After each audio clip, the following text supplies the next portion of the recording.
Olivia Dreyer, the director of Karuna Center for Peace Building. My co-convener Mehlaga will introduce herself in just a moment.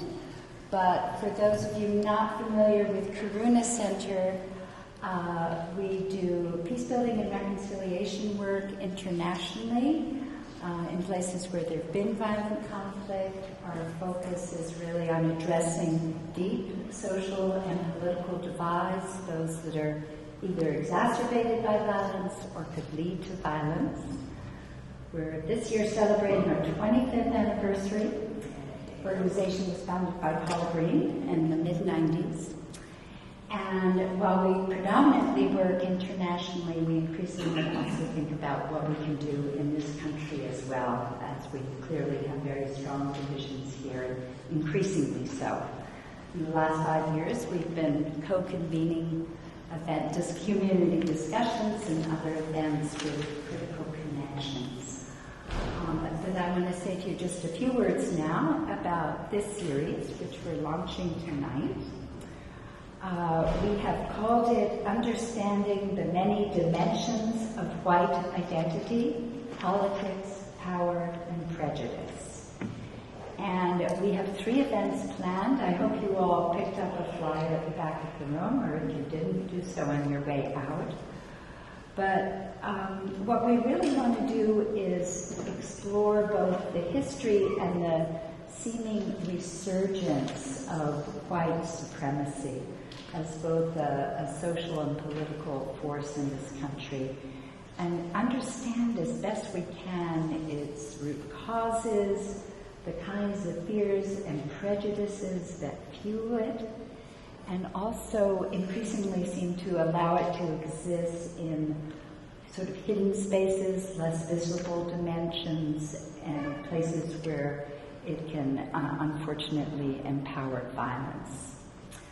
I think as peace builders, we always try to understand these things from the inside as much as possible, so that it's not just those terrible extremists out there, but really to, as best we can, understand what is it that's fueling this. How have we collectively constructed our society that this now seems to be a growing symptom? What is this really about?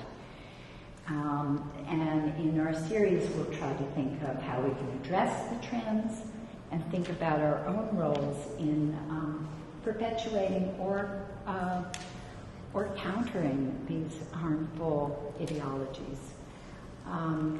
So this first one, we hope will give you kind of an overview of white supremacy and its rise. The next one we have planned is really focusing on white supremacy and social media, how social media is amplifying hate. And the third one is more on white identity and current politics. So that's our plan.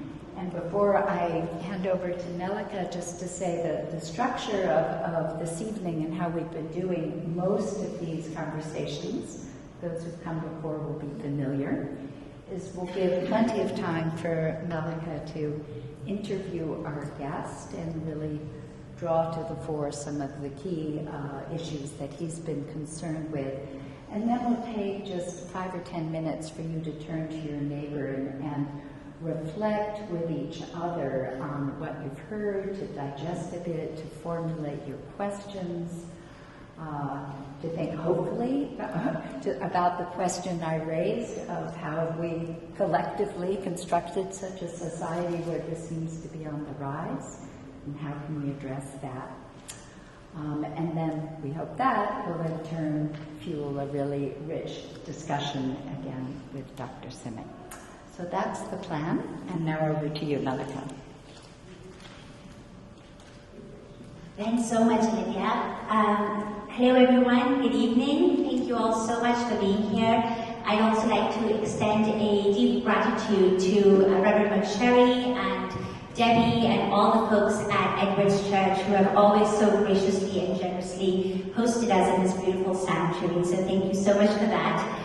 My name is Samdani. I'm the Director of Critical Connections, an organization here in the Valley that puts together events on issues related to American Muslims and other targeted communities. To learn more about our work, please visit our website, criticalconnections.org.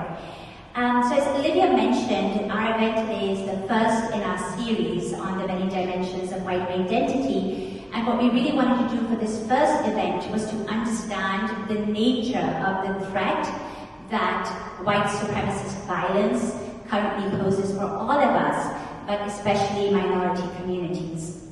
As we were planning the series, we were still reeling and grappling with what happened to the Jewish community in two separate attacks in synagogues in Pennsylvania and California. And then just last month, we saw targeting of the Latinx community in El Paso. And so there was a certain urgency to understand the ideology that is driving this movement, how it operates, how it tends to recruit and radicalize people within the movement and into the movement, and see if there are ways that we can understand and how to counter it. And to help us do all of that, we are very, very fortunate to have with us Dr. Pete Simi, who is here from all the way from California. He is the co-author of American Swastika, Inside the White Power Movement's Hidden Spaces of Hate. He's also associate professor in the Department of Sociology at Chapman University. He has studied extremist groups and violence for the past 20 years. He is also a member of the National Consortium in Studies of Terrorism and Responses to Terrorism, which is a university-based research center committed to the scientific study of the causes and consequences of terrorism in the US and around the world. He's currently working on a book manuscript under contract with the University of California Press that examines the domestic front in the war on terror, tentatively titled Sting, Inside the FBI's Propagation of Terror. Please join me in welcoming Dr. Pete Simi.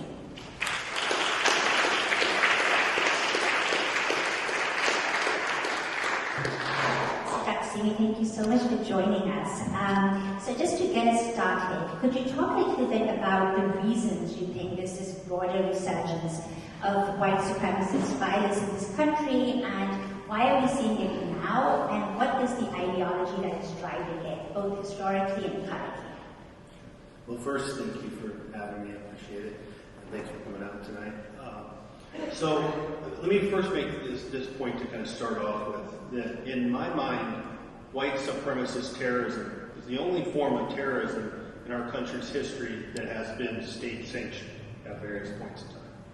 And the reason why I start with that point is because that really underscores how entrenched and how deep this particular form of violence and extremism is in our society. We tend to, I think, in light of Charlottesville and how much attention, rightfully so, that received, that created a sense that there's a lot of new stuff going on, when in fact, there's not a lot of that's going on, actually. A lot of things that people are recognizing as new are new because we're paying attention to something that we had been previously kind of minimizing and denying in terms of the extent and the nature of the problem. So I just start with that. Now, there is a resurgence in that you do see a more kind of visible face to this movement in a sense. And so why is that? What's happening? Well, first let's go before Charlottesville and step back to 2008 and the election of our first African American president. So if we go back to 2008, we really start to see a substantial increase in these types of groups and activity. So it's really that when we really start to see this start to bubble up above the surface. So what else is happening aside from that? Demographic change that white supremacists have for a long time been talking about is coming to fruition. Changes in culture in terms of our society moving in a more multicultural direction. These are two issues in particular that really kind of cut to the core of white supremacists and what they envision as being antithetical to the world that they want to create, right? The world that they want to live in. So these kind of hot button issues that include immigration, for example, have been issues that they have been mobilizing around for a long time, but but they're growing in salience for the larger public as well. And so one of the things that white supremacists actually do pretty effectively in some cases is they identify hot button issues, and they try and utilize those issues for the purposes of recruitment. And so these things are brewing 2008 to 2016. Now, also, as part of that context, we shouldn't forget the birther movement, right? So you have a movement spearheaded by now President Trump, then just Donald Trump, about the illegitimacy of our first African-American president. And so that also galvanized a lot of folks, not exclusively white supremacists, but certainly white supremacists saw that issue as something they could certainly kind of latch onto. And then that person who spearheaded that movement, the birther movement, runs for president. And he runs on a campaign that's right out of the playbook of many white supremacist groups in terms of how he frames issues and talks about issues. And so this then becomes a situation where white supremacists, to a large extent prior to 2016, viewed electoral politics with quite a bit of disdain, right? The political system is, for the most part, they believe, controlled by Jewish interests, so they call it ZOG, the Zionist-occupied government. So why would you bother with electoral politics when the whole system's corrupt? But 2016 galvanizes them in the sense of, here's a guy who's speaking our language. And he may or may not be one of us, because it depends on who you ask among white supremacists, whether they really view Trump as one of them or not. But even if he's not one of us, they will tell you he's a great first step. And he's opening the door to talk about white identity in the way they want to talk about it. Right? So this happens, in terms of the campaign that really kind of helps them kind of galvanize and gel. And it's also simultaneous to a lot of the things that are happening online. And one of the things that people sometimes don't recognize is that white supremacists were on the internet from the beginning. In fact, they were on electronic bulletin boards in the mid-1980s. They founded what they called LibertyNet. And this was a way for them to communicate with each other, share propaganda. They developed point systems for assassinations and targeted killings and so forth. So this has been brewing among white supremacists for decades. And so when the internet comes along, they see it as a real possibility. And so they develop a lot of web forums and websites and so forth. And as that technology has developed, they've been right there every step of the way, utilizing different platforms for communication.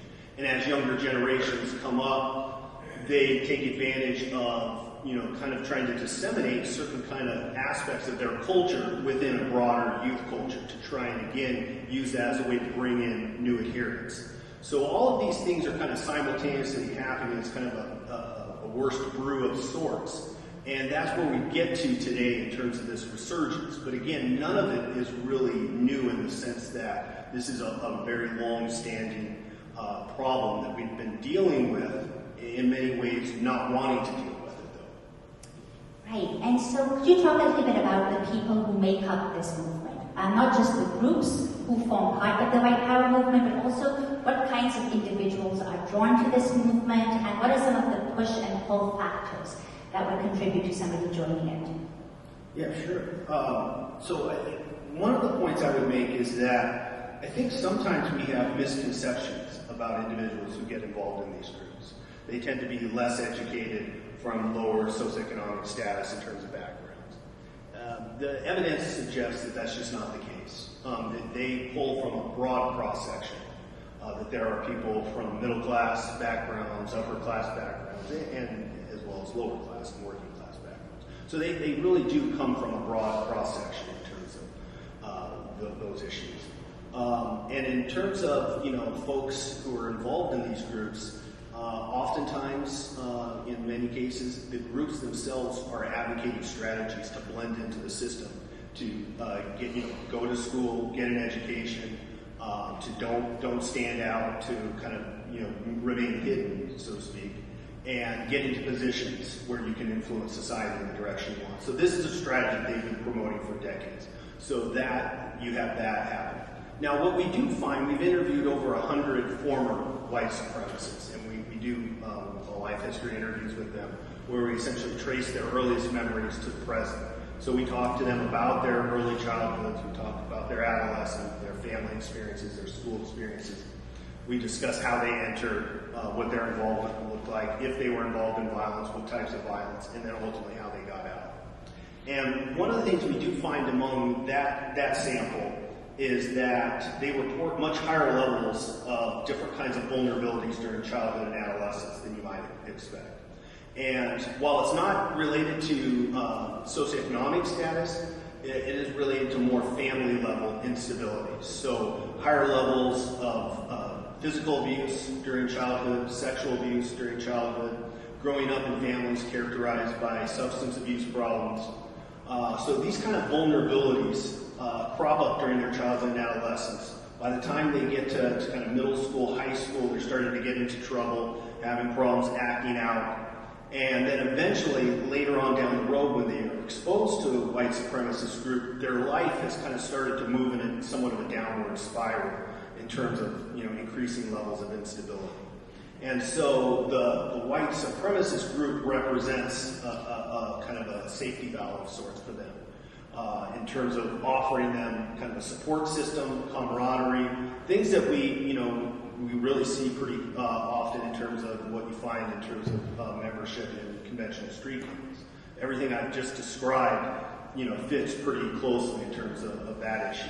So, except for the socioeconomic status. With conventional street gangs, you do tend to find membership clustered in areas of that are kind of characterized by intergenerational poverty, whereas with these groups, you just don't find that. But you do find these higher levels of family instabilities. Now, this is among folks that are, kind of becoming involved in the 80s and 90s. I think it's important to point out that more recently it's less clear how much of a role these kinds of vulnerabilities play.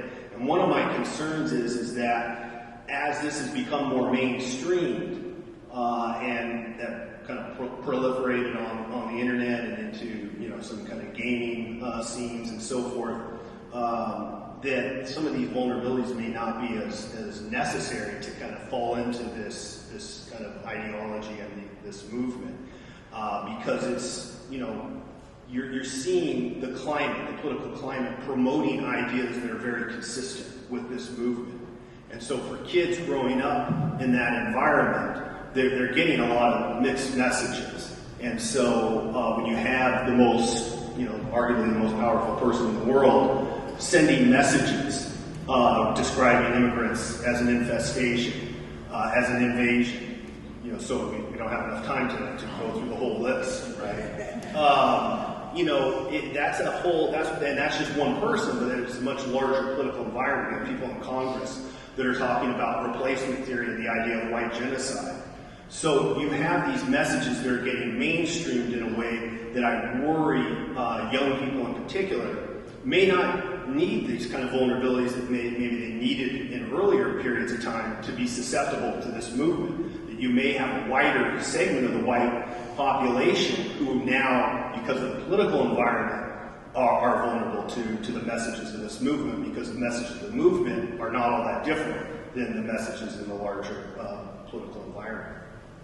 Right, and you've sort of written about how white supremacist groups have worked really hard to rebrand themselves, right, and sort of present sanitized versions of who they really are. So they like to talk about themselves as white nationalists, as people who are involved in white heritage preservation, and most recently as the alt-right. So can you talk about the dangers of that rebranding and also the impact that has on mainstream thought here in the US? Absolutely. So I met and talked to and spent time with hundreds of white supremacists. Very few of them would call themselves white supremacists. This is a term, an externally derived term. It's not a term of their preference. They prefer terms like white separatists, white nationalists, to some extent white power. They talk about white pride. They talk about race realism. They're race realists. So they come up with all kinds of terms for themselves that they feel are more accurate and also strategically sound less threatening and more likely to resonate with the population outside of their movement. So, you see really, if you go back to the late 70s, for example, and you look at David Duke in particular, but certainly many others as well as Duke, there was this idea of a suit and tie approach, where we can, and Spike Lee somewhat kind of documents this in his movie Black Klansman, where you see this effort to kind of put on a front, right, to try and legitimize yourself and appear in a certain way that won't, at first glance, be something that would be associated with white supremacy, hate, neo-Nazi, right? So there's a strategic effort that's existed within the larger movement for decades to try and do this.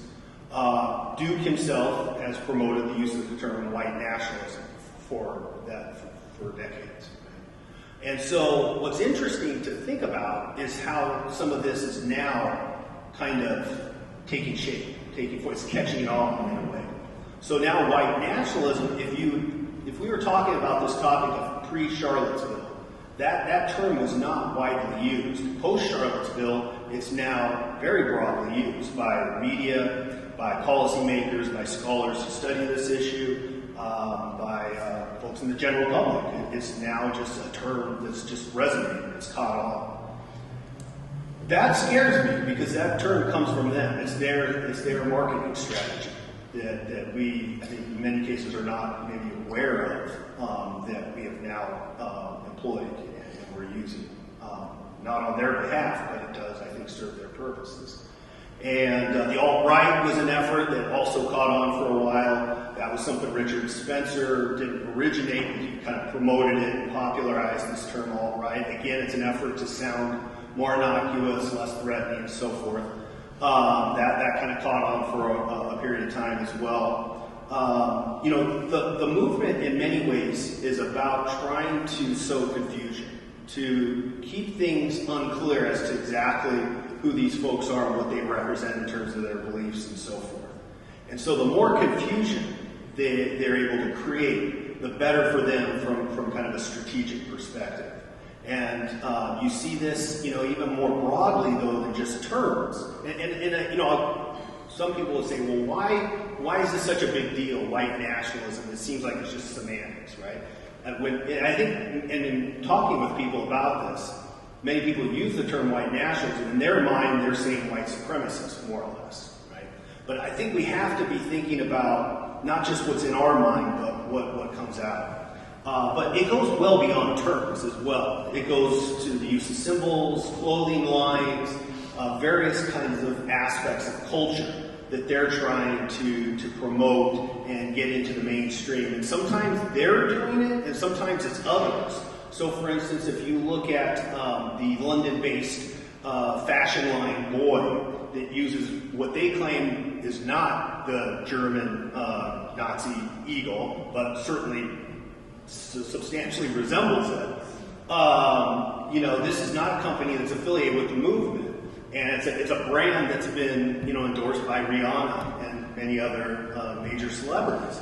But that symbol's right there, and so it's not that the movement in this case is doing it, but they benefit from it. The more these kinds of aspects of their culture become kind of absorbed into the mainstream, the more resonance they have within society as kind of part of the system that is harder to determine that these folks have these beliefs that are fundamentally anti-democratic.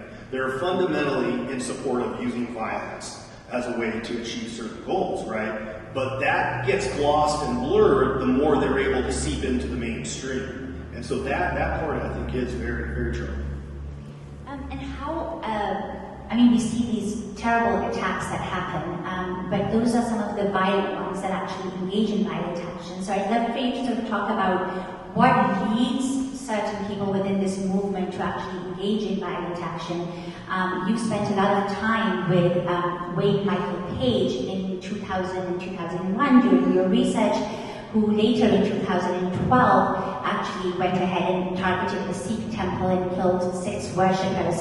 I'm wondering if you can sort of give us some sense of what leads people to sort of actually engage in violence, and did you see any signs or symptoms within, Wade when you were spending time with him? Yeah, let me talk about Page first and then talk more broadly about the role of violence in the movement. Page, when I met him, he had recently relocated from back east to Southern California. He was living with one of my main contacts in the field in Southern California. That was by accident, it was just coincidence. But I ended up spending a lot of time with him in part because when I was spending time at my main contact's home, my main contact had a full-time job and Paige was working kind of episodically. So he was there a lot and we would just hang out together. And he did explain to me, one of the things I learned from the time I spent with him is how he got involved in the movement. He joined the U.S. Army shortly after graduating from high school and went into the Army not as a white supremacist, but left as well. He was indoctrinated by an active duty military person who was already a neo-Nazi. That person got him especially involved in the music aspect. Page had played bass guitar since his childhood, so the music really appealed to him, and he got really involved in the neo-Nazi music scene, which is a global music scene that exists, especially prominent in Europe, but obviously in North America as well. And they have music shows and music labels, and it's a lot of it's organized online and so forth. Page got involved in the music. He joined several bands, was playing shows after he left the U.S. Army in '98. I met him a couple of years after that. He was playing in bands in Southern California. He was traveling to Europe to play in shows there. And he talked about the role that the military had on his indoctrination process. And what he said was, if you don't go into the Army as a racist, you're sure to leave as one. And he explained what he meant by that was that he started seeing whites getting the short end of the stick during his time in the military. And he began to see that this is representative of society as a whole. So by the time he left the U.S. Army, he had bought into this idea that whites were victims, whites were being victimized. And that's a really central core element of this movement, is this idea of white victimization. That's why they talk so much about the idea of white genocide. So Page leaves the Army, eventually ends up in Southern California. I spent a couple years with him, and then eventually he leaves Southern California and eventually ends up in Wisconsin. He committed the attack in Oak Creek, Wisconsin, just outside of Milwaukee. It was 10 years between the time I spent with him and when he ultimately committed the attack. I mean, I obviously had no idea that he would eventually do that. He was not a particularly violent person during the time that I spent with him. The culture is very violent and aggressive. So in that respect, he fit into the culture as far as he would talk about violence periodically. He would use a lot of the common terminology in terms of dehumanizing the language to refer to various racial, ethnic groups, other religious groups, so forth. So it was that was part of who he was during the time I spent with him. But that didn't make him stand out in any way because that's just very common with him. That's just part of their culture. And one of the things that seems to happen when we think about, okay, well, you've got all these people who are part of this violent culture. Thankfully, a relatively small number go on to do what Page did, right? Too many, but nonetheless, it is a relatively small number. So what is it that separates Page from the others in the culture? And that's, it's certainly not anything we're able to predict. Let's just be honest. That the idea of, well, we're going to predict who's going to be the next Page is it's too complicated to do that. Were there risk factors that he demonstrated early, later on after the time I spent with him? It's hard to say. Certainly, he had a drinking problem during the time I spent with him, but then alcoholism is not all that uncommon within this culture. So, he had a gun from his days in the Army, his rifle issue. But again, guns are pretty common in this culture too. So you were dealing with a lot of these things that you might say are risk factors that are so common that it doesn't give you any kind of real predictive power or anything. So it is very difficult. One of the things that seems to happen is that these individuals begin to take on this notion that the culture I'm part of says I'm a warrior, and I'm doing a lot of talking like a warrior, but I'm not doing much acting. And so it's this embrace of a warrior identity and getting to a point where talk is cheap and it's time for action.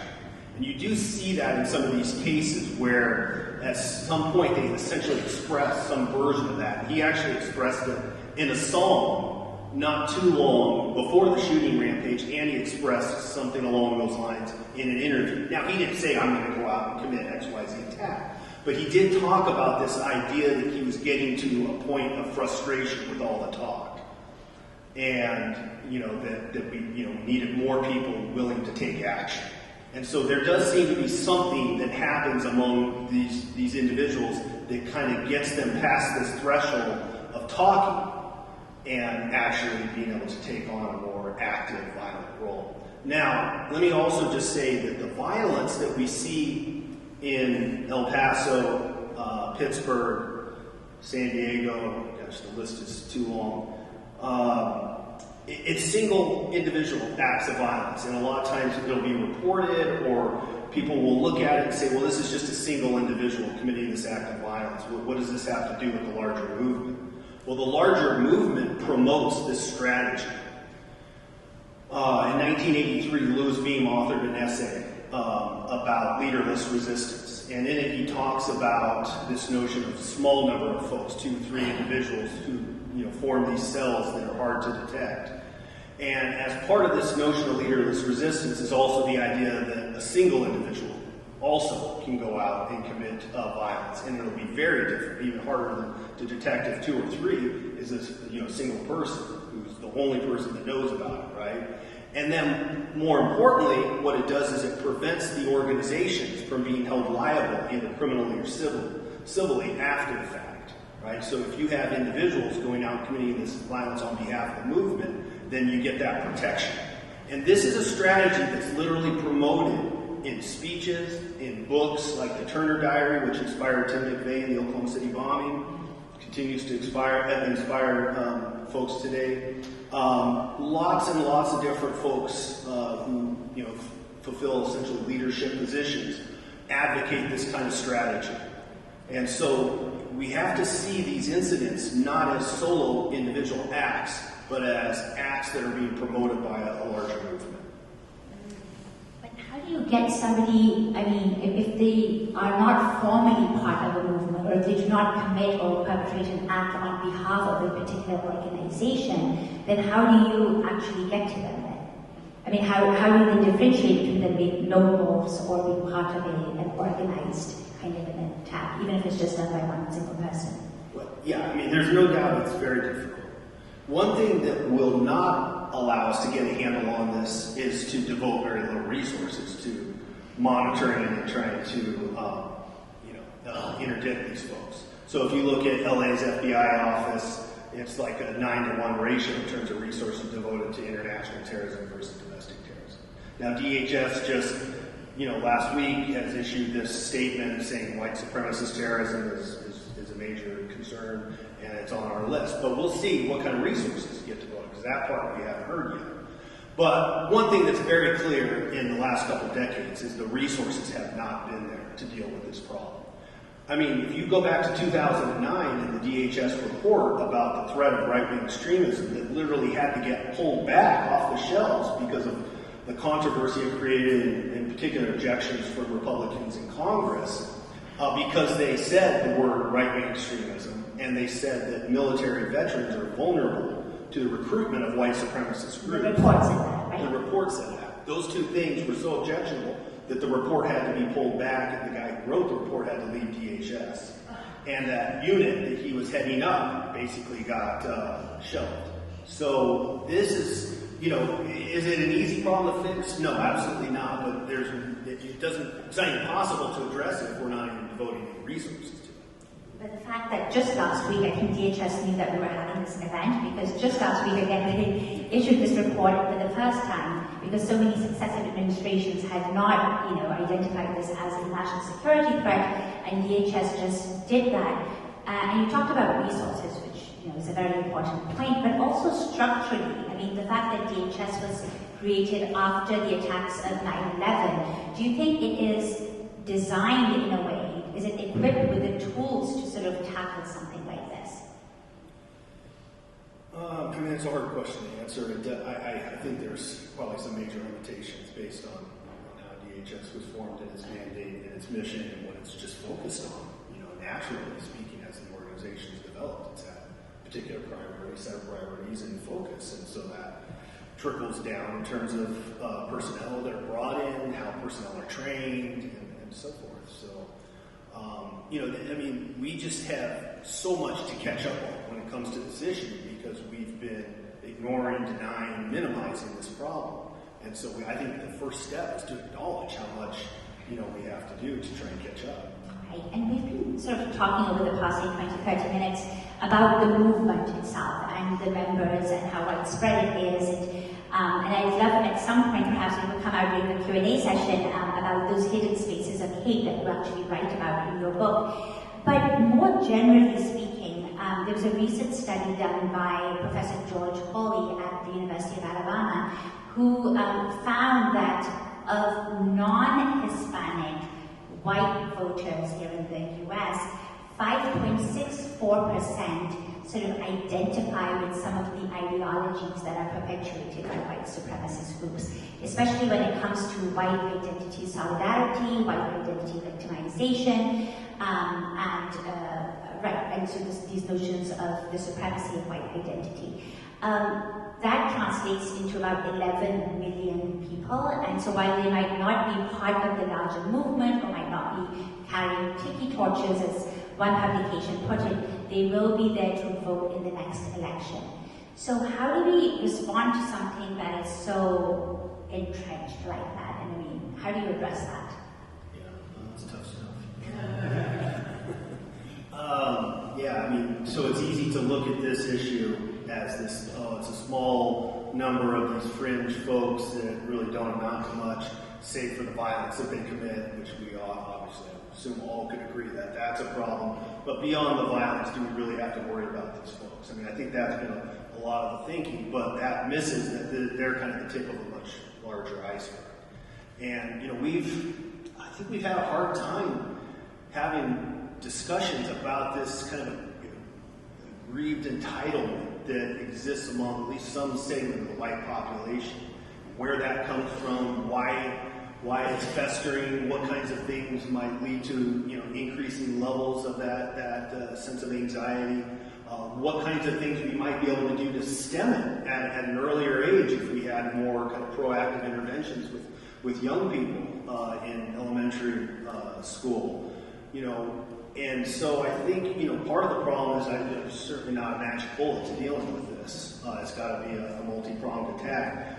Part of it, though, it seems trying to get at it more preventatively, and that's where we go to younger people, I think, and start having some conversations about some of these fears. And the data's been there. I can remember in the early 2000s seeing survey data from Seattle Public School District, where you had really pretty large percentages of white students talking about the sense that they felt discriminated against. So the problem's been kind of brewing for a while, but we haven't really tackled it, head on. It seems to me. And then what do we do about this larger issue now in terms of folks that you said are going to be voting? I mean, again, scale is an issue, but it seems to me one thing that we've talked about today that seems like it might have application are dialogues of sorts. There's an organization called Narrative 4. They have a particular type of model for a dialogue, a story exchange, where individuals from different kind of backgrounds, perspectives, share their kind of personal story about a particular issue. So they've done some of these around the issue of building a wall in terms of the border. So, maybe this type of approach where you're getting people from different perspectives together in terms of dialogue, that could have an impact in terms of trying to reduce some of this polarization. But sometimes it seems pretty hard to to overcome. And again, I think, you know, when we talk about this problem of white supremacists and social media, so much of their growth in recent years has been a result of that. A lot of our polarization more broadly is tied up in social media as well. And so how does, you know, that, you know, get dealt with when you have, you know, these toxic environments in many ways that are really promoting polarization? It's very difficult. So this will be my last question, and then we can sort of open it up to the audience after the small group discussions. But so, what do you think? I'm just looking ahead to 2020. Usually, I mean, you said this sort of started off with the election of President Obama, and there's sort of this backlash to that.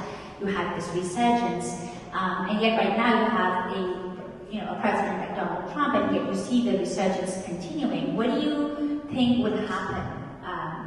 What would stem some of this in 2020? Having a Democrat in power, having a Republican in power, like what impact would that have on this? Well, I don't know. Crystal balls. But bad news, in my view. It doesn't matter how it turns out. If he wins, then we'll get a real emboldening effect because, again, not all white supremacists necessarily are in Trump's camp. And he has lost some folks that support him in 2016 because he hasn't been aggressive enough. He hasn't been racist enough. He hasn't spoken the language of white supremacy enough. He's done a pretty good job, in my view, but for some of these other folks, not so much. So, you know, but still, if he were reelected, I think that has a major emboldening effect on this more broadly. And so I think we'll see an increase in violence and just general mobilization. And if he's not elected, you know, it's going to be the deep state, right? It's going to be a conspiracy to keep him from being reelected. The whole thing was rigged. And of course, he'll be the first person telling us about this. So, you know, I think you'll see either way, unfortunately, an uptick in violence. On that happy note, I think we should probably conclude this part of the discussion, and Olivia, would you like to sort of facilitate the next part? But first, can we just all thank Dr. Peter Simi for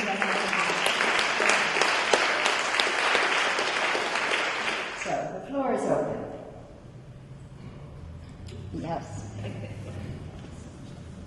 Something you said had me wondering the number of people who clearly identify with these groups, white supremacists or nationalists or any of the other categories, is much smaller than the number of people who seem willing to support or condone it. And I've been wondering why that is, and in particular, the thing you said about people thinking whites were disadvantaged. I'm wondering if that's the linkage, in fact, in the book Strangers in Their Own Land. You talk about a lot of these conservative white people feeling that they were waiting in line and were being held back by these other groups. And so I'm just curious whether you think that's the issue or something else.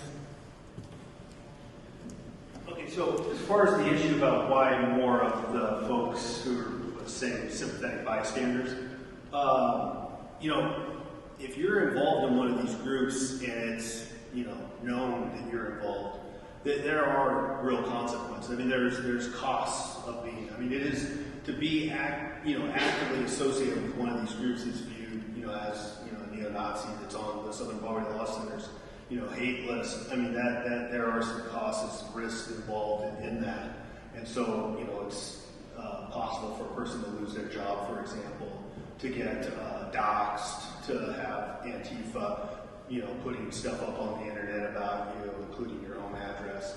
So there are real, you know, kind of disincentives for people who may share many of the beliefs, but don't want to put themselves at that level of kind of exposure and risk. So that's going to naturally, I think, you know, keep some people who might otherwise be involved, but because they don't want to, you know, take those kind of risks. And that's, you know, and then there's also just, it's, you know, all social movements have larger pools of sympathetic bystanders than those who are actually actively involved. So it's also pretty typical for social movements to have that differential because activism is not only risky, but it also takes a level of commitment and time and so forth. So there's that. Now, I think as far as the second part is, I do think that's part of it. I think we have to be careful about, so if you look at, for instance, Trump's support and the analyses of that, there's a lot of speculation that it was economic insecurity that was driving that, support for Trump.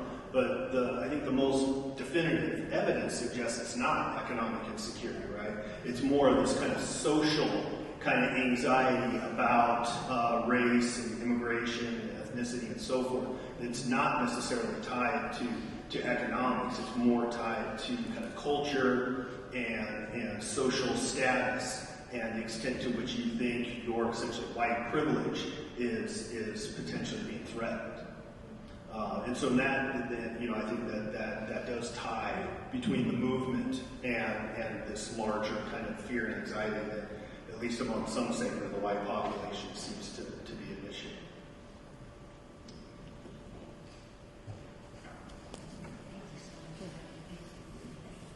I want to start by thanking you so much for your talk. You taught us so much, and our little group was talking about how much you taught us, and we're sort of amazed that you could be steeped in this movement and culture to do your research and to teach us so much.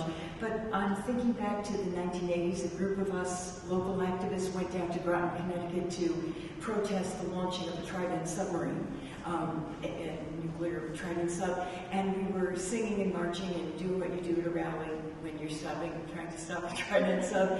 And then partway through the marching rally gathering, the Klan arrived in robes and hoods, and I had never seen them in robes and hoods, and it was Groton, Connecticut.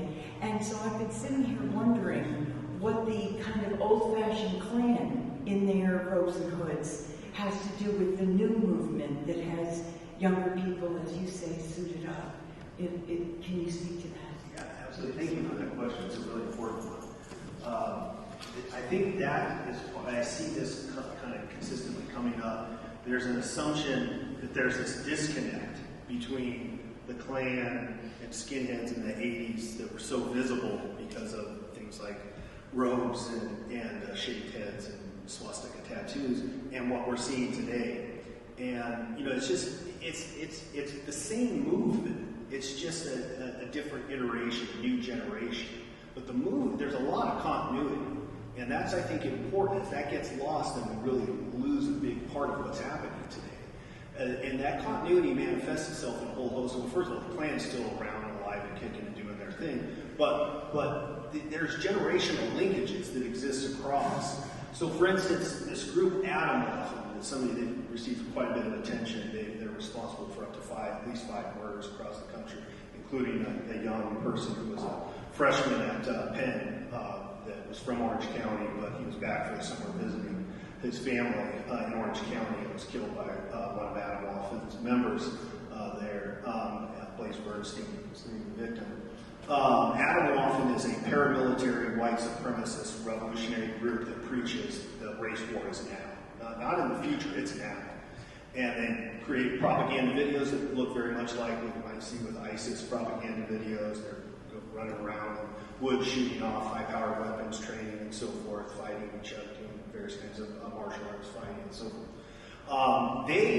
They're young. It's mainly young, not exclusively young, but for the most part, pretty young members. And they have both active duty military folks that are in their group as well as formally active duty. They were founded by an active duty military member of the National Guard of Florida. But Adam Walton is inspired by this guy, James Mason, who they call this, he's responsible for authoring this series of papers that was pulled together in one essentially book that they call Siege.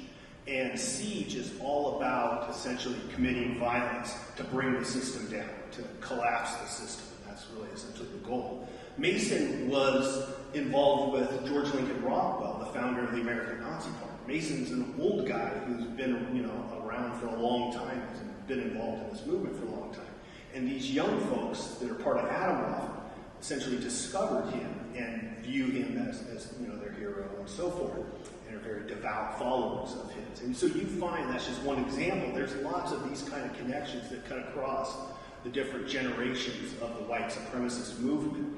So it's much more, there's much more continuity than I think is sometimes recognized. And that's important because it's the ideas that are the glue, and it's the ideas that are so deeply part of our culture, part of our society. And we have a really difficult time extricating ourselves from these ideas because they do play such a deeply entrenched role in our world. And we've allowed that to some extent because we've done such a good job at minimizing and denying the problem. So then it's hard work dealing with these, the role that these ideas play in our society to begin with, but then it's not even possible to deal with if you're busy denying and minimizing. So I think to some extent this is surfacing again by focusing on this, what's this new stuff that started in Charlottesville? We got this new thing now that we will have to. We want to deal with it, but we're not looking at it in terms of the full extent of the problem. So that word is.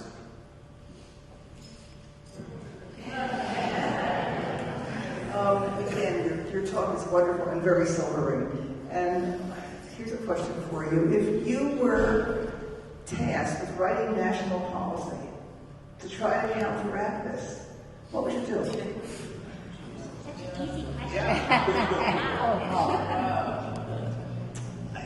This may sound cliche, but I believe that early education that needs to at the top of the list. It's not the only thing, but I think we wait way too long to the extent that we do talk about this. And I hope maybe this is an exception here, but oftentimes it seems like schools that I've at least come in contact with, I'm familiar with, wait way too long in children's lives to start talking about some of these issues. And then, of course, we've got some really wacky stuff happening in terms of like how we teach the Civil War and what we have to say about slavery, that they're agricultural workers, and there have been efforts to literally substitute that term. So we've got later education to deal with as well. But I would love to see us tackle this with young people. Kids as early as 3 or 4 start noticing differences, right? They start forming some version of a kind of a racial, ethnic identity at that early of an age. And yet we're not talking about these issues until much later, oftentimes.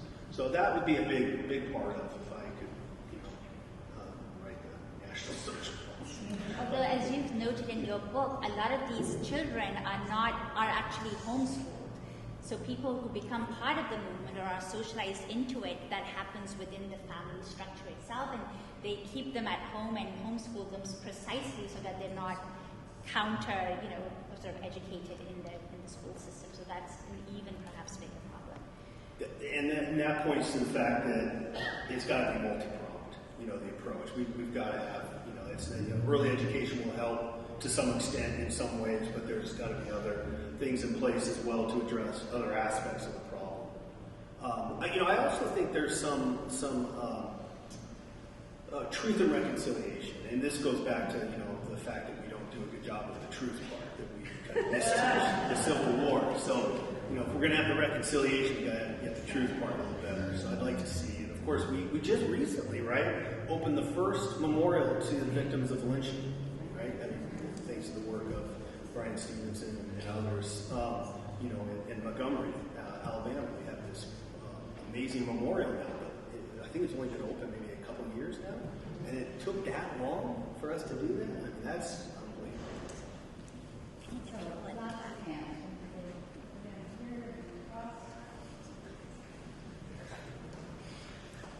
Thanks. I have a couple linked questions. One is, you mentioned Antifa earlier, and I wonder if you could speak to maybe some of your thoughts about Antifa and the ways in which those, who might even consider themselves part of the liberal media, really, especially after Charlottesville, started sort of buying into this whole, you brought it upon yourselves, both sides kind of rhetoric.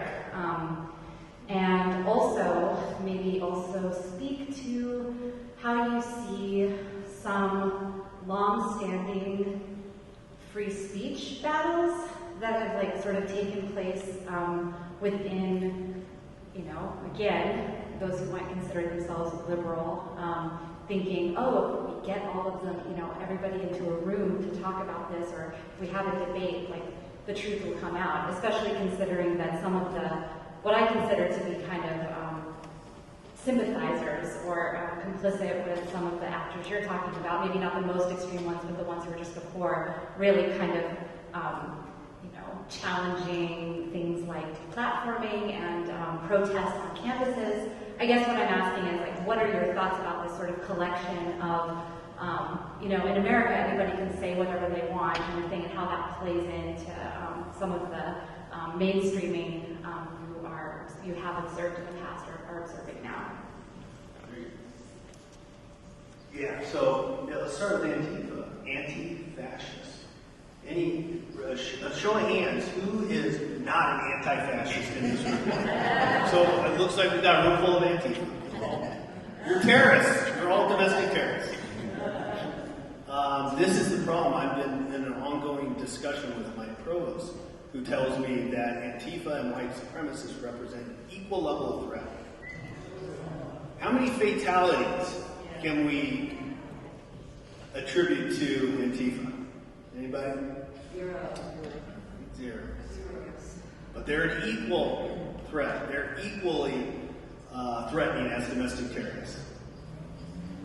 So this is a big problem. I mean, this whole, and it shows that when the option is available for there to be a kind of a left-wing scapegoat, a progressive scapegoat as representing some type of extremist threat, there are a lot of segments of our population that are happy to jump on that. We saw it with this FBI report, the Black Identity Extremist report that they did, the BIEs, where they talked about this threat of these violent black nationalists, and then proceeded to, the report was referencing things from the 1960s and 70s. It was completely incoherent.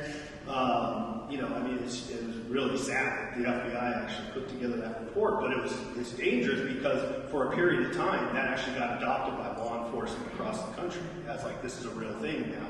We need to put towards the top of the list for threats that we're monitoring. We did it kind of, I'm not saying that, because with eco-terrorists there have been violent acts that have been part of that movement, but they've been ranked at various points as being the top domestic terror threat. Meanwhile, at the same time that eco-terrorists were at their height, they went to great lengths to try and avoid personal injuries, deaths.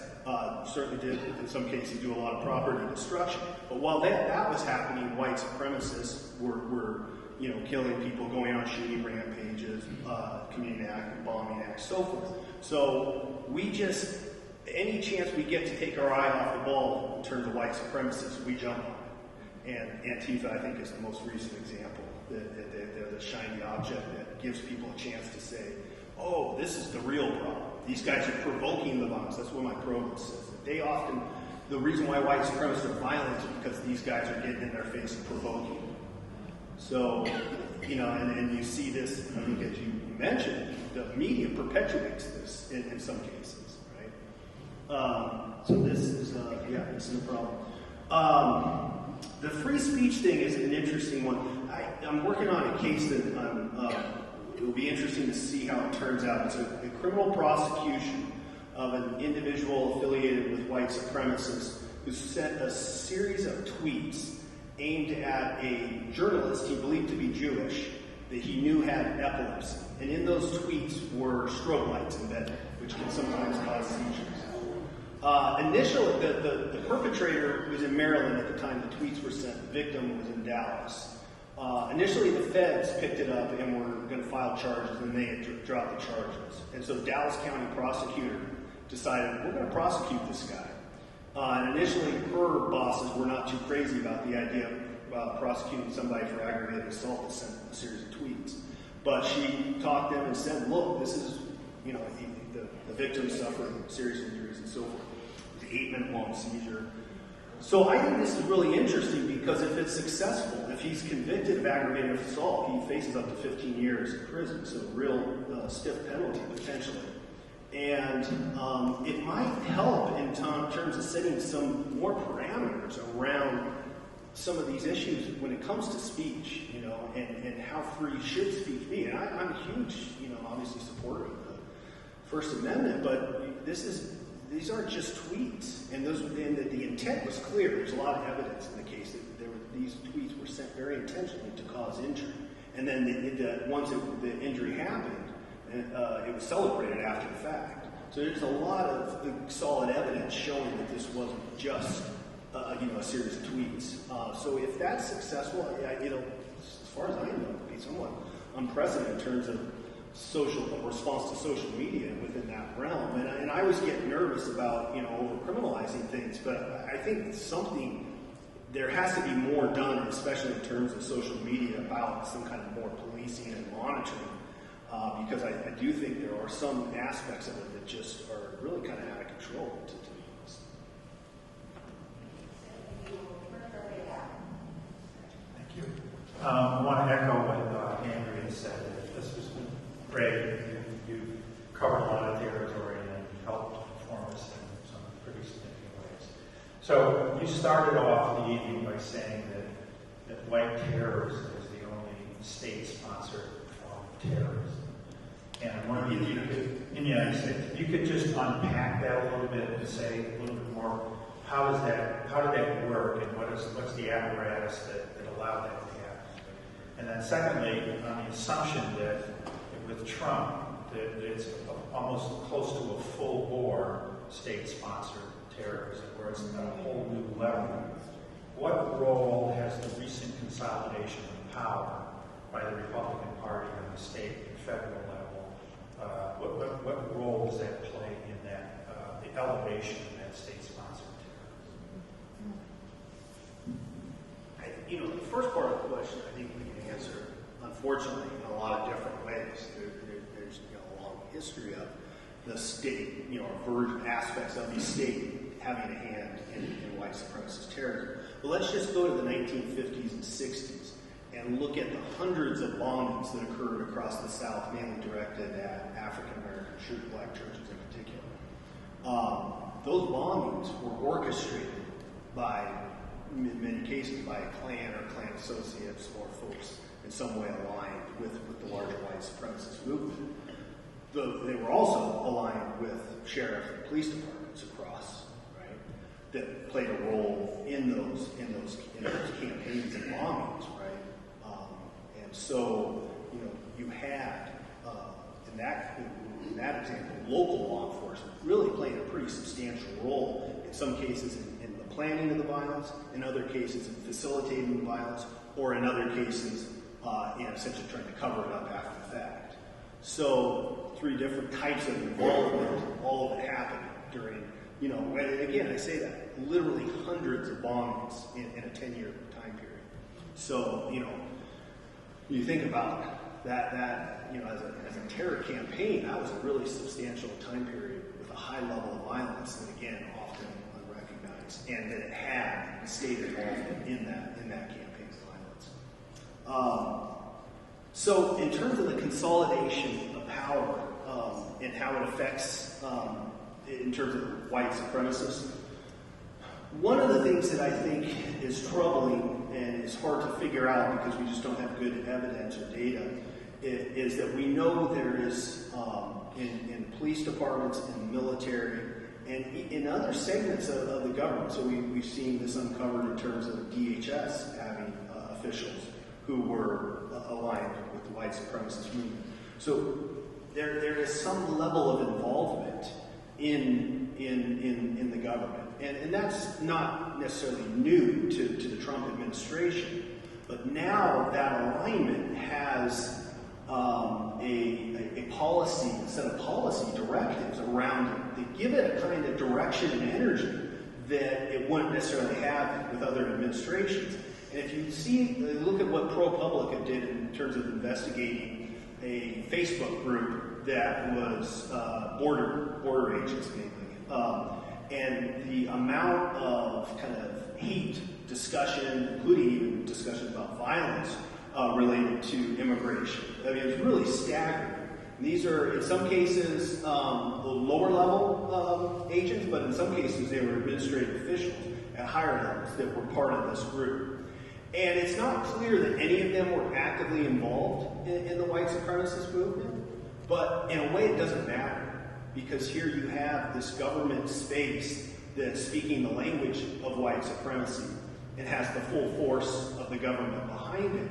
And for the white supremacist movement, that's a huge win when they don't even need to try and organize that kind of space, because they're busy trying to organize spaces. But when other spaces that are organized by folks outside of the movement that really resemble what they would organize on their own, then you get this sense of growth in terms of the movement and its reach.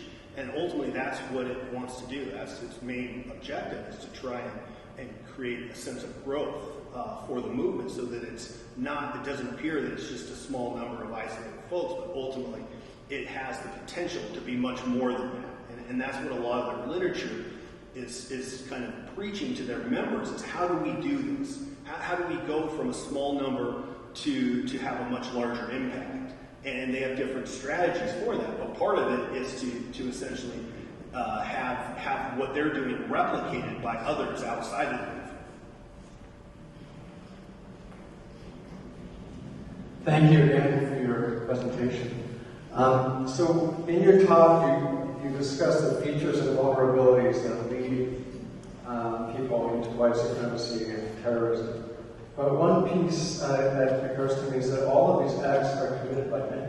Yeah. And I wonder if you could talk a little bit about the role of gender in the white supremacy movement, and the role that women play, and also relationship to our conceptions of masculinity as well. Yeah, great point. To say that this movement is hyper-masculine would be to put toxicness. It's right there. Yeah, I mean, it is a very, women are involved in the movement, but it's a very male-centric movement in that, women are viewed as important in terms of being agents of reproduction. That they're going to help save the white race by producing offspring, right?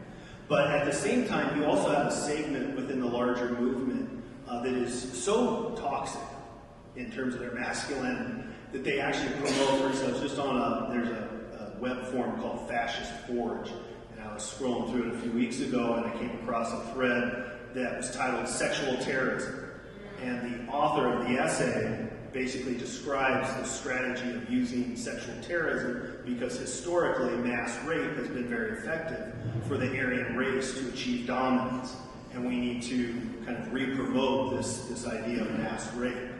And then a number of people respond in support of this person's essay, and then the last person puts up a photo of Ted Bundy, the serial killer, and basically says, yeah, Ted Bundy's a great example of sexual terrorism because he killed all these women and raped them and so forth. And so we need more of this. So this is that's part of the movement, but that gives you a sense of how toxic the masculinity can get and pathological, really. More broadly, you would see just a lot of hyper masculine in terms of this kind of warrior ethos and this idea of being strong men, take care of the family, and all that kind of stuff. This kind of traditional, kind of patriarchal system.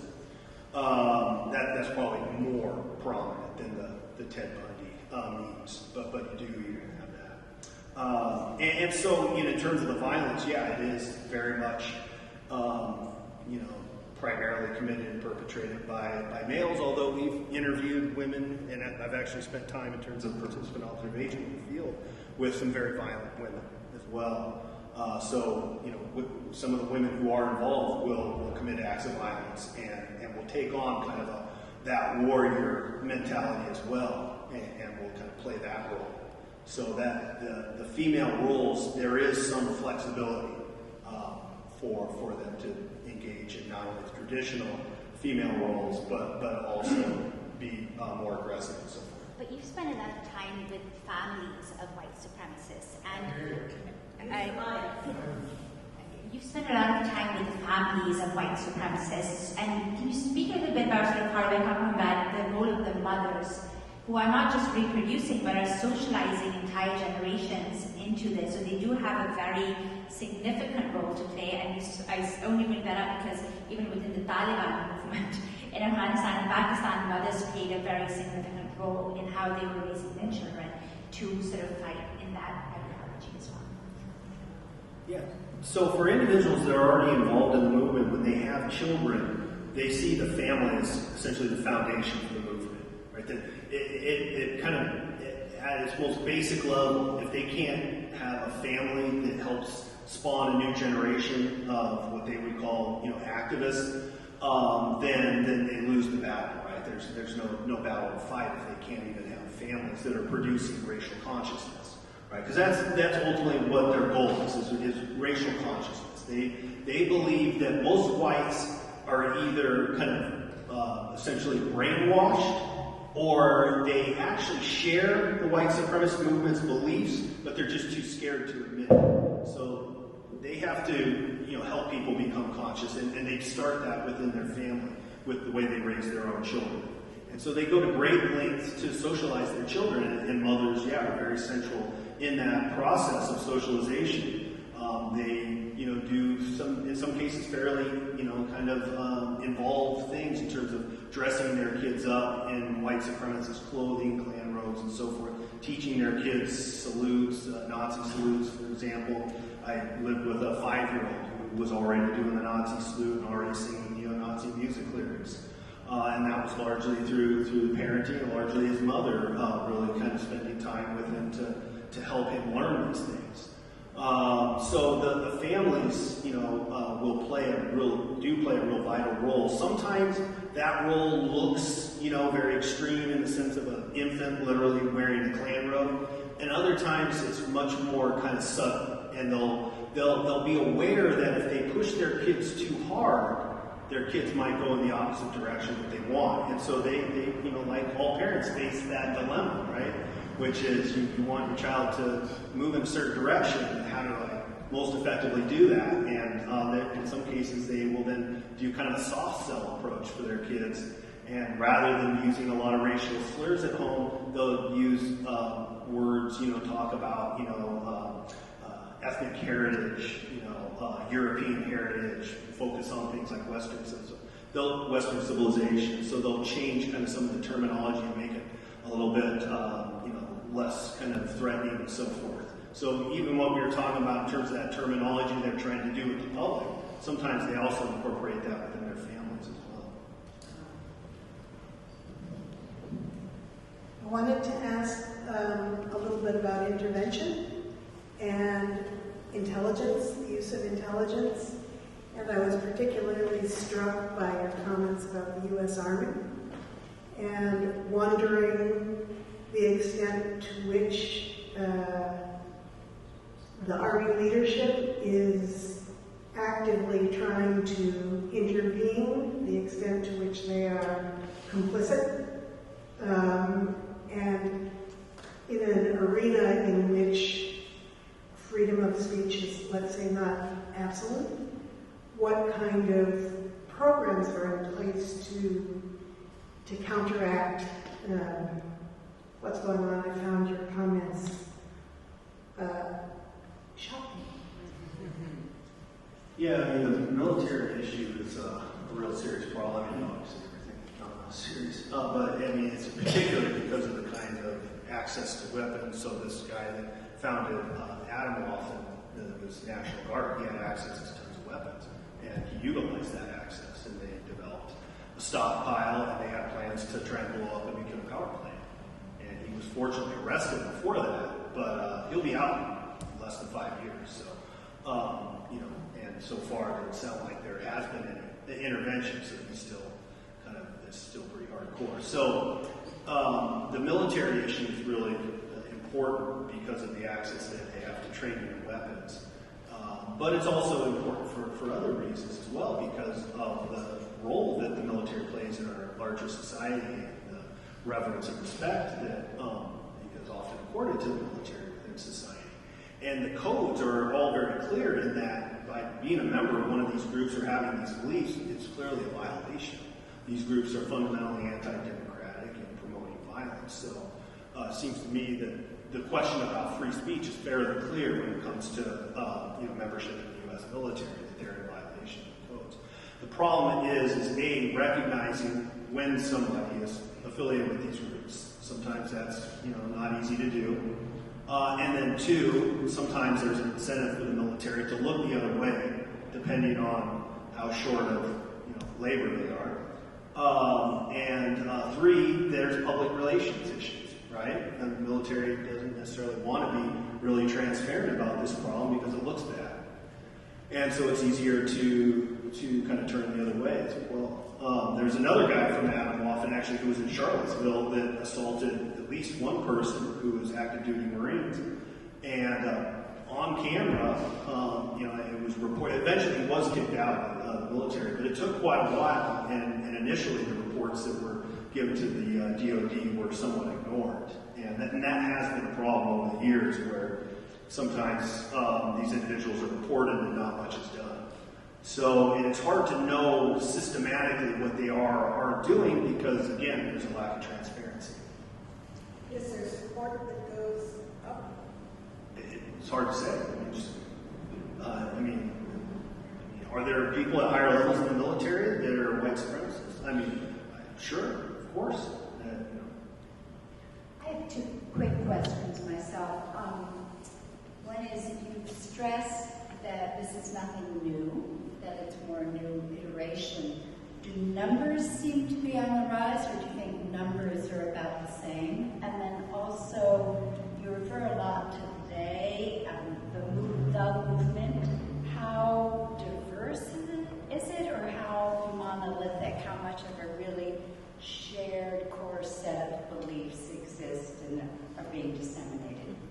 So the beliefs, there are certain variations in the beliefs, and you have some people who are what's called Christian identity, which is essentially uses the King James Version of the Bible, but radically reinterprets it to interprets it in the sense that whites are the true children of God, Jewish people are the descendants of Satan, and any what they call non-whites are essentially what they refer to as mud people, which they believe they're not fully human, that God created them from below.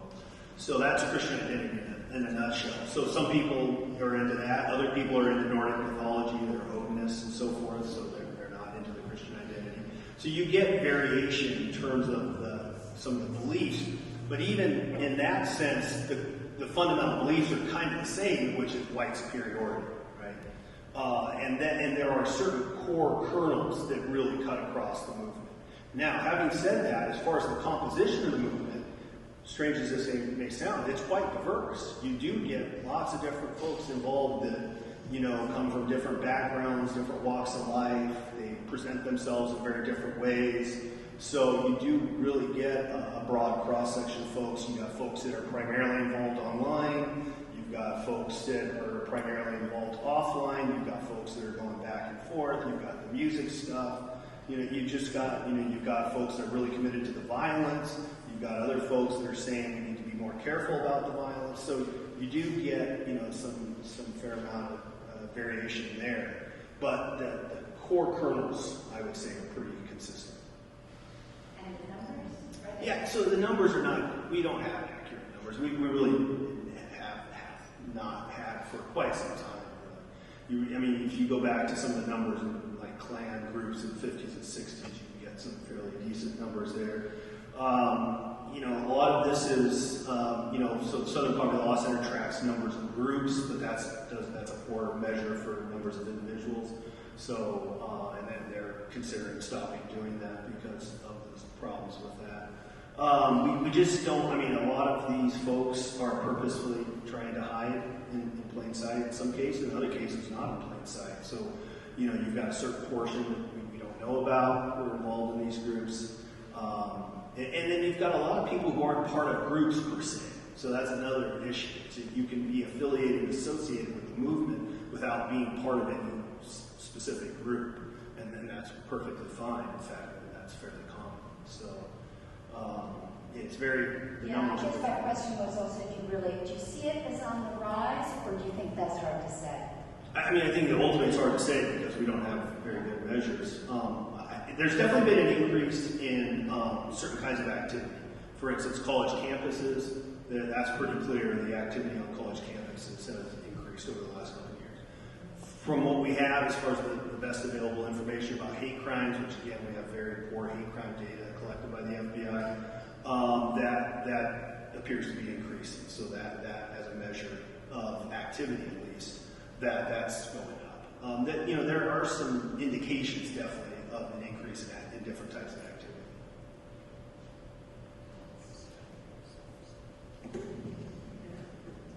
First, I want to also thank Mehlaqa for her wonderful questions and for Dr. Simon for very good answers. Learned a lot. You said white supremacists feel discriminated against, or some part of that group does. And that kind of baffles me because I don't kind of share that view.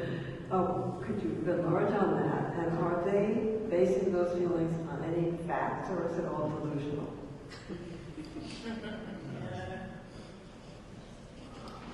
I suppose, well, when we sit, so let me ask you the first part first.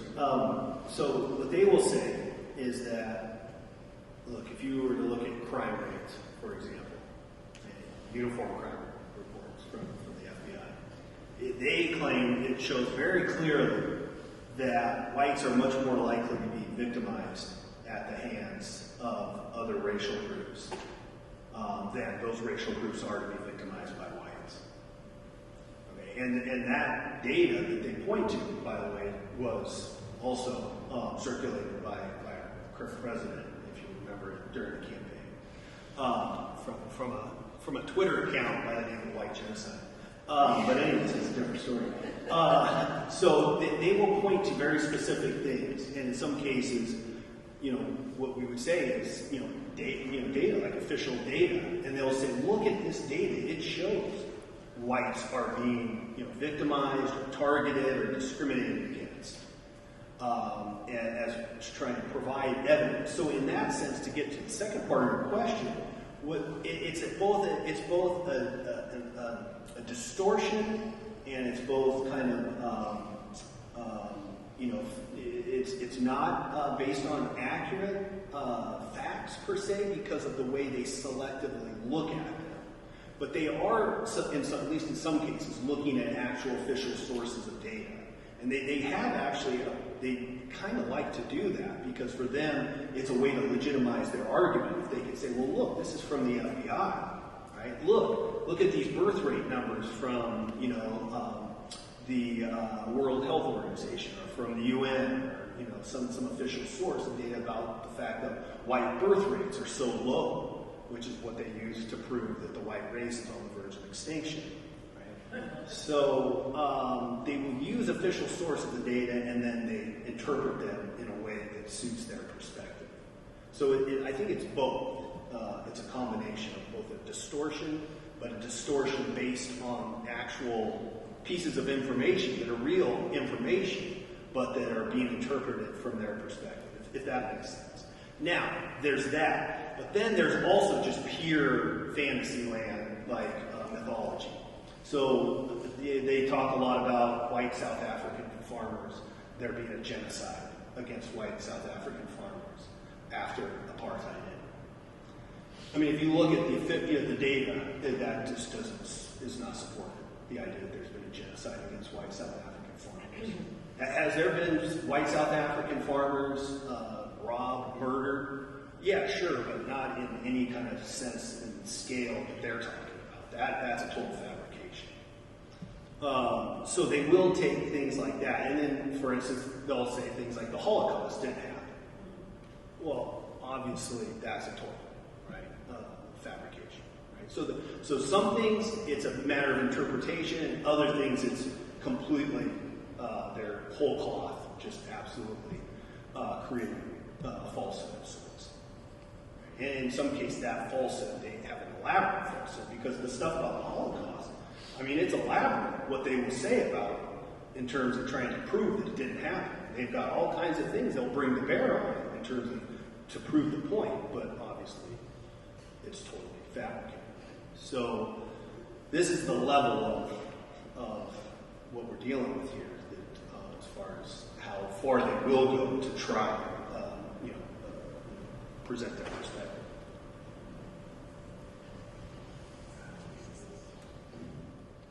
Hi, so you mentioned the importance of reaching kids with education earlier and throughout, their childhood and stuff. I wonder if you could mention any other ideas about what regular people can do.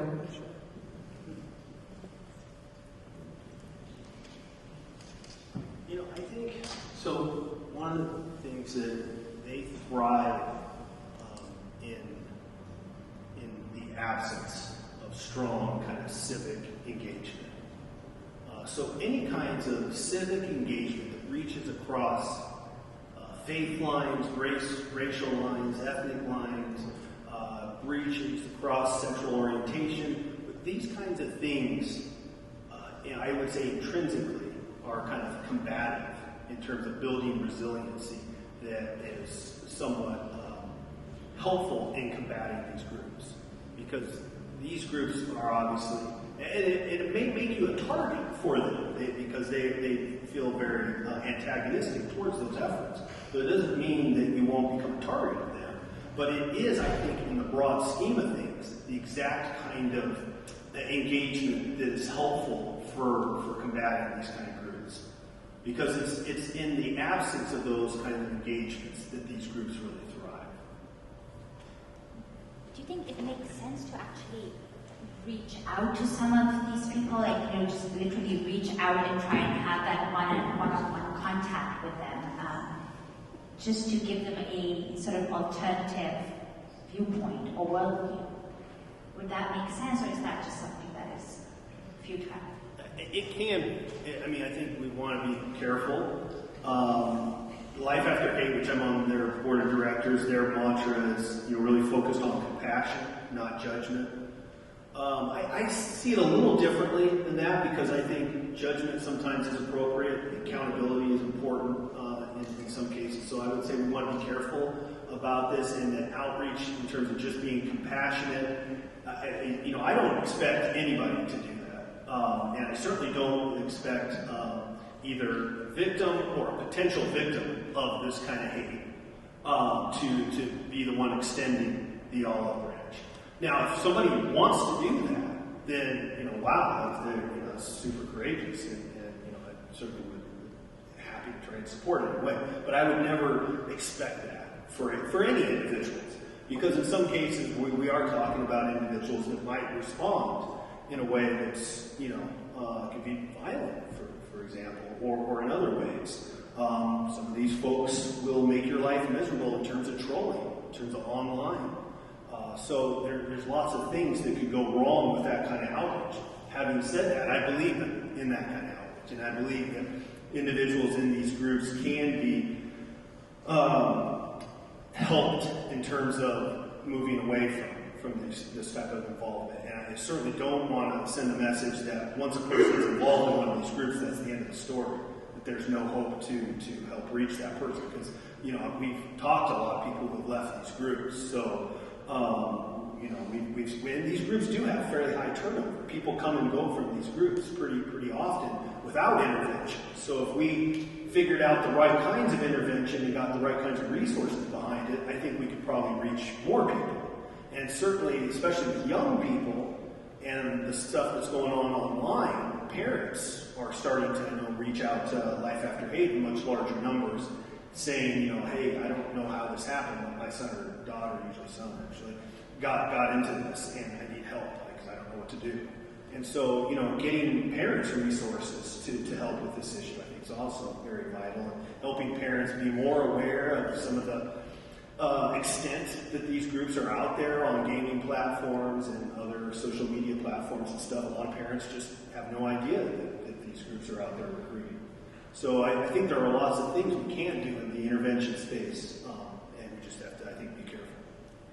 And to your point of civic engagement, I mean, presumably if these people are only talking to each other, it's mutually reinforcing in terms of the beliefs. And probably most of us in our everyday interactions are not coming across people of these groups, but wherever there might be opportunities just to engage, that makes a difference. And Mehlaqa, I'm remembering that evening we had down in Longmeadow. It was one of our groups where we were talking about the history of religious persecution in this country, and Islamophobia was in the title of the talk. And some people came from a very right-wing group to protest and started speaking very loudly about Islam and nausea. You know, we had this kind of a meeting. They were quite disruptive with the small groups.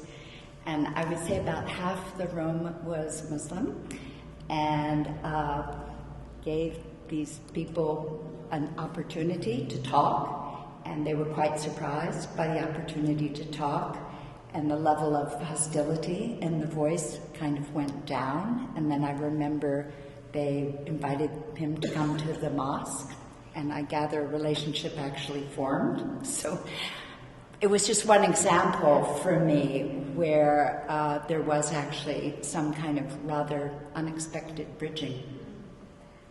Yeah.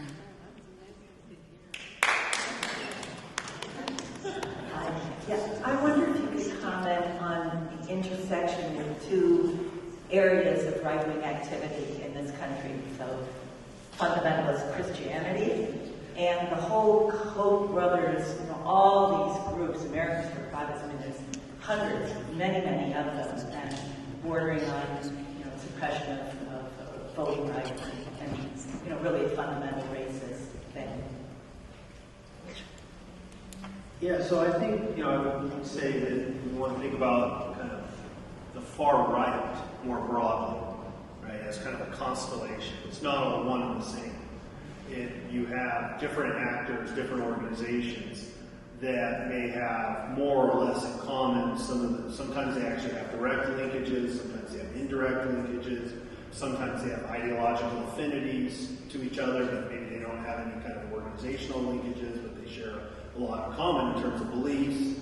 Sometimes it may be just one belief that kind of is a connective tissue of sorts. So, you know, you think about this broad constellation of the far right, you know, I think you're describing different wings of it. You've got the Christian right, and, you know, if you think about some of the things that, you know, groups like the Southern Poverty Law Center are documenting about some of their activities in terms of, say, for instance, just one example, but anti-gay activism, where you look at that as a form of hatred, and some of the groups that are mobilized around that. And that does align very well with what, you know, we've been talking about here tonight. Are they one and the same? No, but there's that ideological affinity there. You know, and sometimes there's some extent of shared history. I mean, one of the things that some folks have pointed out about the Christian right is that, you know, a lot of times we associate their kind of rise around the issue of abortion. But actually, when you look at the history, it's actually initially around segregation issues, desegregation, right, and the development of these academies to essentially resist against desegregation efforts of schools. And then abortion actually comes into the picture a little later. So again, you see the role that race is playing there in a very fundamental way, quite similar to what we were talking about here tonight in terms of the white supremacist movement. So I think it's important to see you've got a libertarian, kind of radical libertarian aspect to it as well, that is, you know, represented by folks like the Koch Foundation. Again, all of this doesn't necessarily all fit into a neat little box, but it's, again, part of this kind of ecosphere. And you've got groups like Turning Point, for example, which has been very prominent on college campuses in particular, and very closely connected to Trump. They have a member who is African-American, Candace Owens, who testified before Congress recently. And so that she's very purposefully a spokesperson that they use to try and essentially resist labels that some have, you know, indicated that they're a white supremacist group. Well, how can we be white supremacists if we have Candace Owens as one of our spokespersons? So, and yet they have had people in their organization who on camera have said things about white power and so forth. So you got organizations like that are real hard to kind of categorize exactly how they fit in, but they're definitely part of this broader picture that you're describing.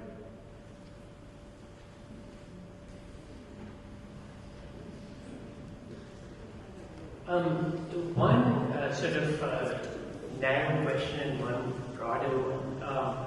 So you mentioned that at least in the 80s, these guys were not necessarily sort of low socioeconomic status themselves.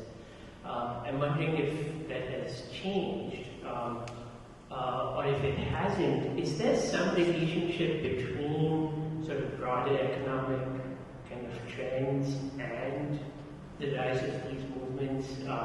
So that is, some of the places, the counties that they're concentrated in still happen to be either the poorest or the most struggling, even though these individuals themselves are not.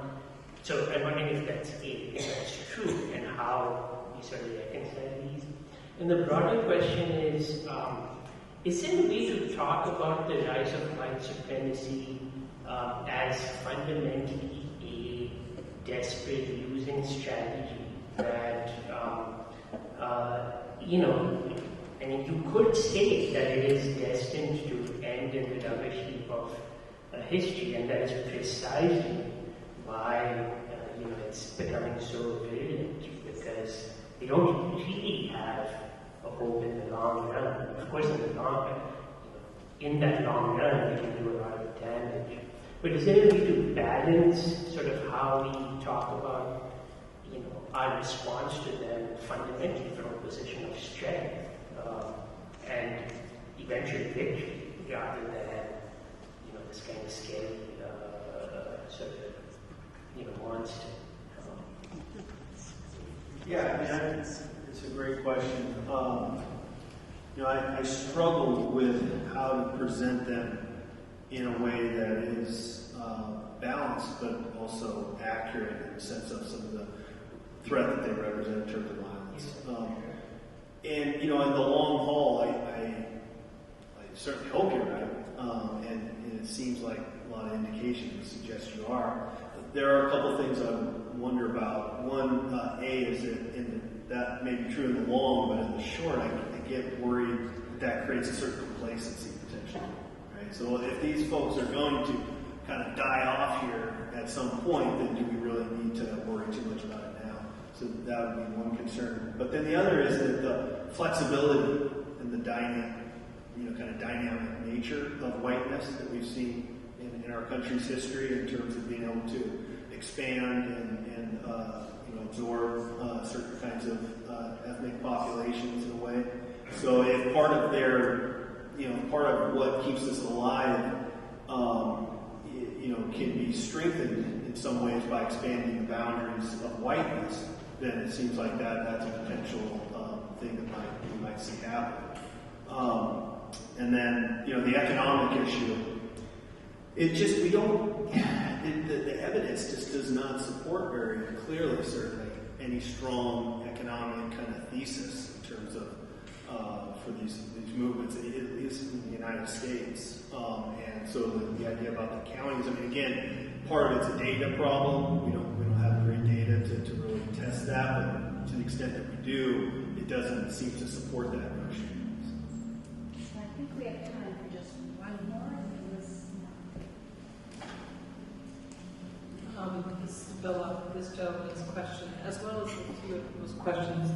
But you talk about meeting with these white supremacists and talking with them and living with them, and you have no anger. And I'm wondering how I can go into these conversations, or even just passing by or hearing about it without instantly feeling this intense anger.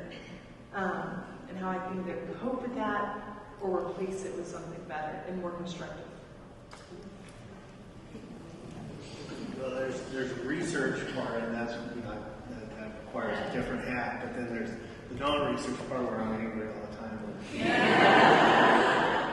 When I'm with my Trump supporting relatives. So yeah, I mean, it's just part of the kind of obligation or responsibility of wearing the research hat, and it's not easy. I mean, there were plenty of times where I felt certainly probably not so much anger, more just disgust by what I was hearing. And I'll just be completely honest with you, I felt it required that I had to laugh at jokes that were reprehensible, and I had to nod in approval about them saying the white race is on the verge of extinction. Basically more or less endorse what they were saying, because I felt like in order to be in their space and have rapport with them, I had to do those things. And so that obviously produced a lot of guilt. I felt very guilty about some of the things that I was doing because I felt like I was betraying my inner self. And that was difficult to kind of navigate and cope with, more so than I would say anger was that. And then a lot of depression, because it is a very sad world. It's very toxic, it's very sad.